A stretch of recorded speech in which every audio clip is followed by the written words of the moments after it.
Olha aí, mercado da bola, o Red Bull Bragantino está aguardando a abertura da janela para jogadores que atuaram nos campeonatos estaduais para formalizar uma proposta pelo meia Lohan do Flamengo. A janela especial terá duração de 10 de março a 11 de abril. 10 de março, gente, é depois de amanhã. O clube paulista acredita que Lohan tem potencial para se destacar em Bragança Paulista. Além disso, os agentes do atleta querem que o jovem tenha mais oportunidades de desenvolvimento nos profissionais. O desejo do Flamengo era que o Lohan retornasse ao sub-20, enquanto aguarda o desfecho da negociação. O atleta segue, inclusive, treinando com a equipe sub-20B, porque a sub-20A está na Libertadores. O meia não foi incluído na delegação que viajou para o Paraguai, na disputa da Libertadores da categoria.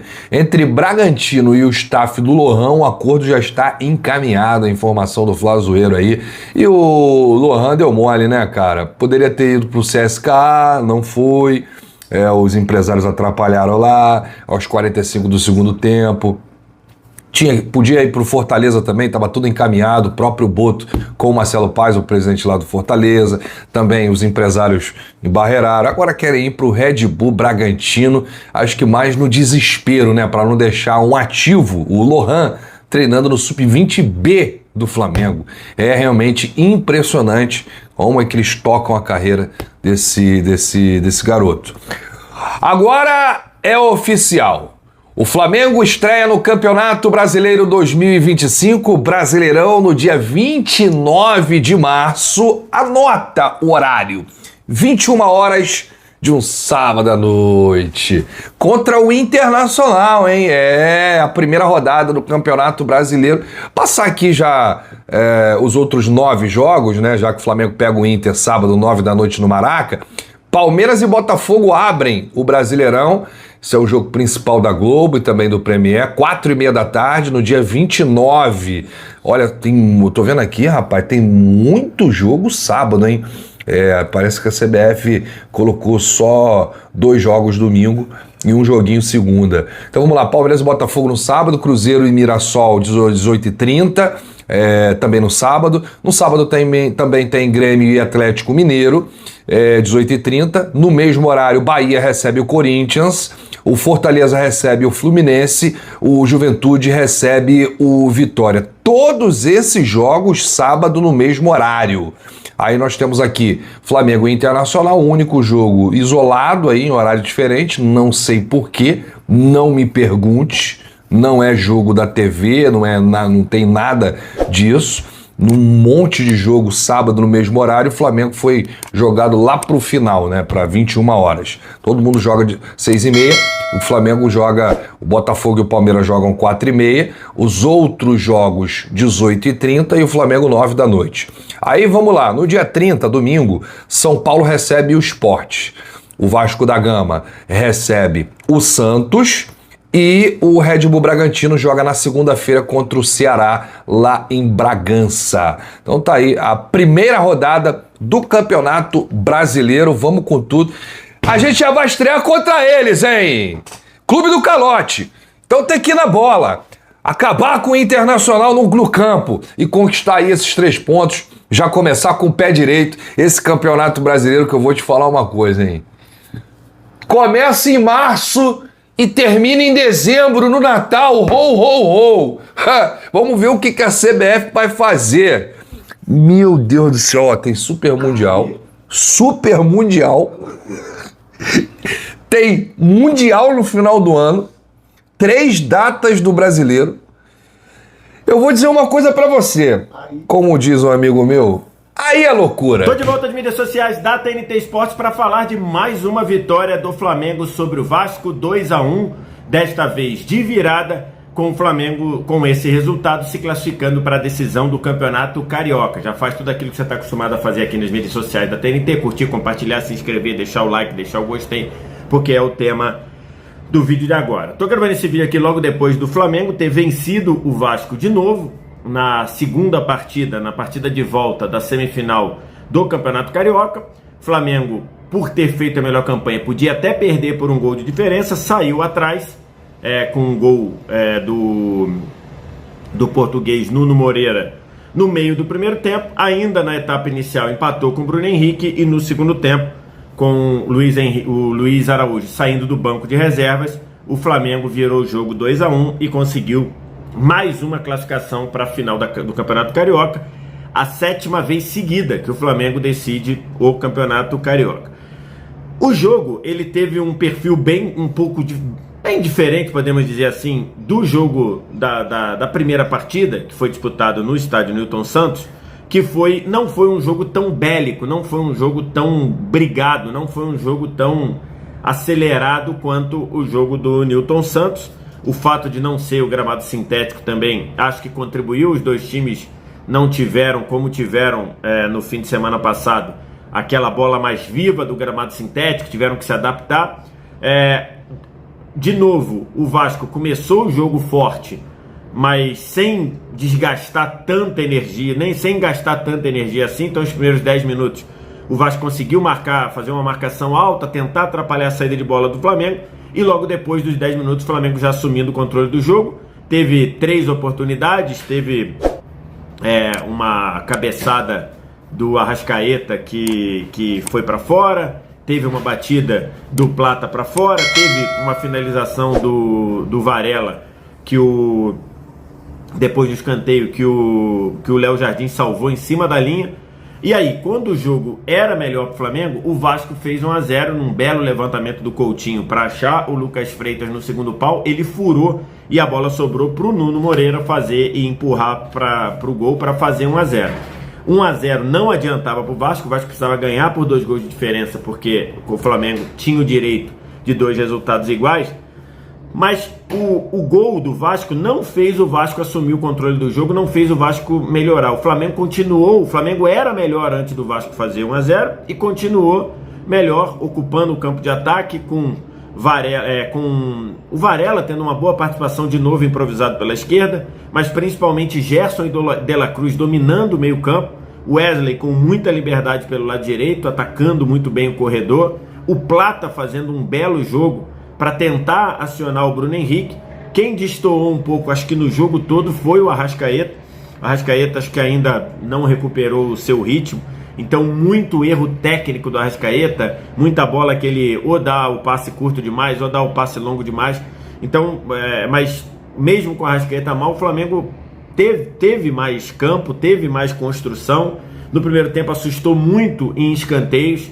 Esse escanteio curto cobrado na altura do primeiro pau foi muito efetivo. O Flamengo ganhou praticamente a maioria das jogadas.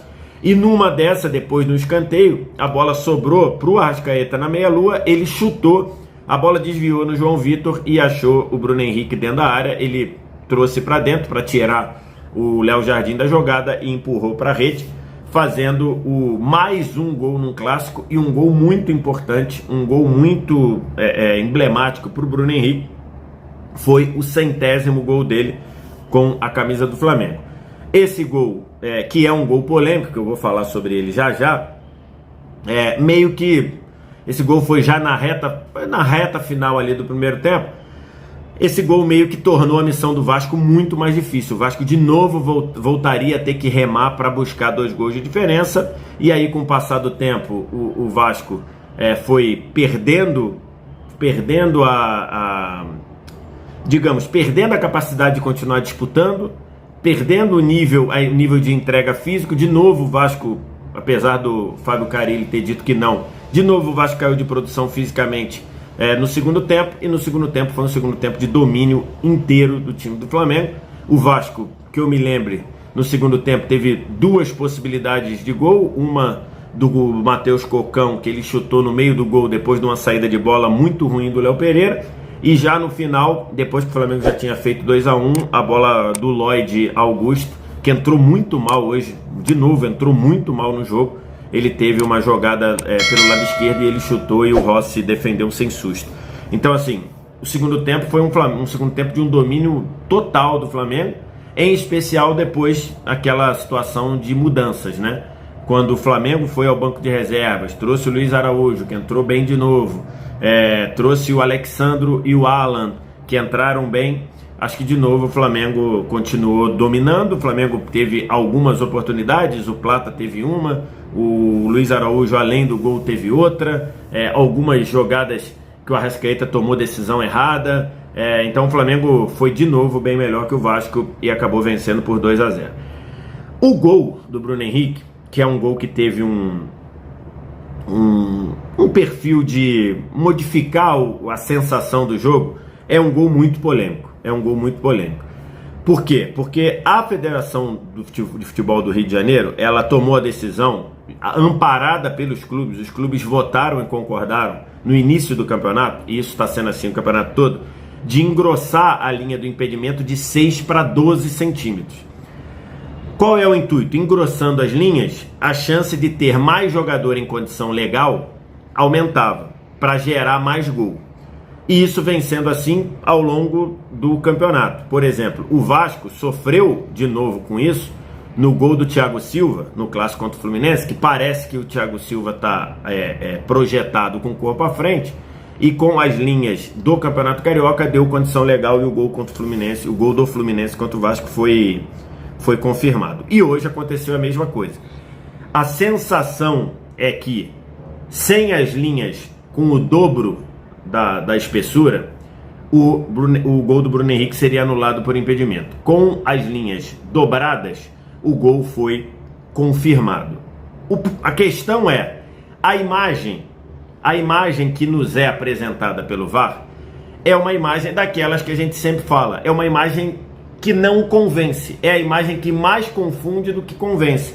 Porque se você botar a imagem na tela do jeito que está aí, você vê que a imagem fica ali muito no limite, muito no detalhe, se o Bruno Henrique está em condição legal ou não. A imagem que foi divulgada, que é a imagem objetiva pela câmera do impedimento, ela não nos mostra o jogador do Vasco que dá a condição, que é o João Vitor, não nos mostra ele por completo. A gente não sabe se a linha, o limite da linha está sendo a bunda do João Vitor ou o pé do João Vitor embaixo. A linha que nos é apresentada, ela nos passa a sensação, ela não nos dá a certeza de onde no ombro do Bruno Henrique foi traçado para colocar a condição legal. A linha que nos foi apresentada, ela é uma linha que ela não nos dá certeza se a cabeça do Bruno Henrique está à frente ou não. É uma linha que não define a questão. É uma linha que mais gera dúvida do que resolve. E, logicamente, o Vasco está reclamando. O Pedrinho, presidente do Vasco, e presidente da SAF e presidente do Vasco, foi à entrevista coletiva fazer um pronunciamento dizendo que acha muito estranha porque a linha que foi divulgada, porque na visão dele, a cabeça do Bruno Henrique está à frente. Então, a imagem que foi divulgada num tamanho natural, ela gera dúvida. Se você tentar esticar essa imagem, a sensação é que a cabeça do Bruno Henrique parece que está à frente, mas a gente não tem certeza de nada. A gente tem o modus operandi dessa ferramenta, que é a linha que é apresentada, ela vai dizer se é condição legal ou não, e nós temos que trabalhar com ela. Acho importante, eu estou gravando esse vídeo aqui às 9 da noite, um pouco antes das 9 da noite. Acho importante que a Federação de Futebol do Rio de Janeiro, a Comissão de Arbitragem, venha a público mostrar como a linha foi construída. Porque a imagem apresentada é essa, que deixa dúvida. Não dá pra gente cravar que ele está impedido. E não dá pra gente cravar que ele está em condição legal. Não dá pra gente cravar. A decisão que foi apresentada foi que ele tá em condição legal e o gol foi validado. Vale lembrar, o gol foi dado no campo, tá?